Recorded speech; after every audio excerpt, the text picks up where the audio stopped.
Les pivoines vivaces. Voici une plante qui pourrait un petit peu passer pour une fleur de grand-mère. Mais tout compte fait, on peut les utiliser d'une manière vraiment très sympa. Et d'un autre côté, on peut s'en servir seulement quelques semaines dans l'année, puisque après la floraison, il est tout à fait possible de s'en débarrasser quand le feuillage commence à devenir un peu sec, un peu moche, comme ça par exemple.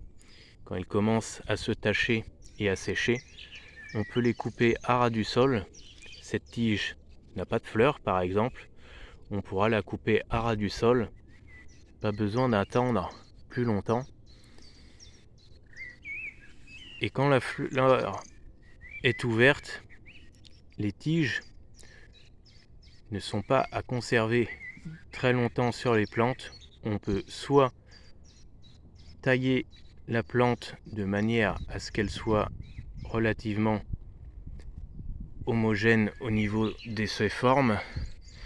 Donc on la taillera pas en boule, mais on enlèvera tout ce qui dépasse de la touffe. Et au niveau des coloris, on a des couleurs qui sont sacrément sympas. Alors cette couleur est vue et revue, c'est un classique.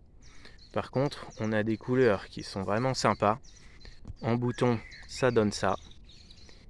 La fleur ouverte, ça donne ça. C'est vraiment spectaculaire, vraiment sympa.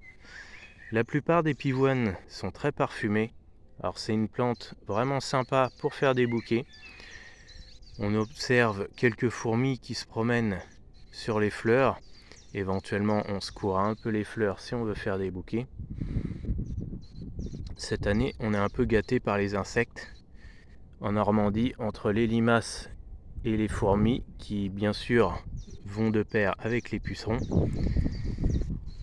Alors comment on utilise les pivoines vivaces? Alors comme c'est des plantes caduques, elles démarrent avec énormément de force au printemps. Elles peuvent percer à travers d'autres plantes, pas trop compactes bien sûr. Et on peut s'en servir, tout compte fait, comme feu d'artifice. Alors la plante va se mettre à jaillir au milieu d'une autre, va fleurir, et ensuite on peut tout simplement s'en débarrasser. Ici, il y a une agapanthe qui va prendre le relais avec la pivoine. Une fois que la pivoine sera fanée, je coupe toute la pivoine. L'agapanthe va pousser beaucoup mieux et fleurira et prendra à peu près tout l'espace de la pivoine. Alors ici, on a aussi un ibéris qui a fleuri mauve. Et l'avantage de la pivoine, c'est que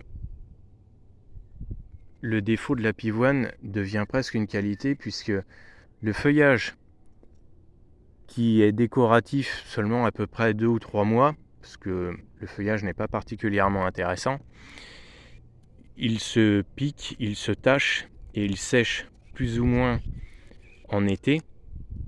Alors plutôt que de le conserver alors qu'il est plutôt répugnant, repoussant, vraiment peu esthétique, autant le supprimer.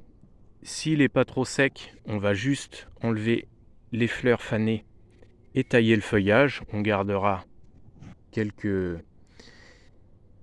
centimètres de tige et quelques feuilles. Mais si les plantes sont vraiment grillées, on coupe tout à ras du sol. Et l'idéal, c'est d'avoir une plante à proximité qui va prendre l'espace de la pivoine, qui va pousser au-dessus de la pivoine, sachant que la pivoine, on ne la verra plus puisqu'elle sera coupée à ras du sol. Alors voilà en fait la clé de la réussite pour faire des massifs de plantes vivaces, c'est qu'il faut les concevoir un peu comme un feu d'artifice. Quand vous avez une fleur qui fane, vous devez en avoir une autre qui commence à pousser et qui commence à sortir.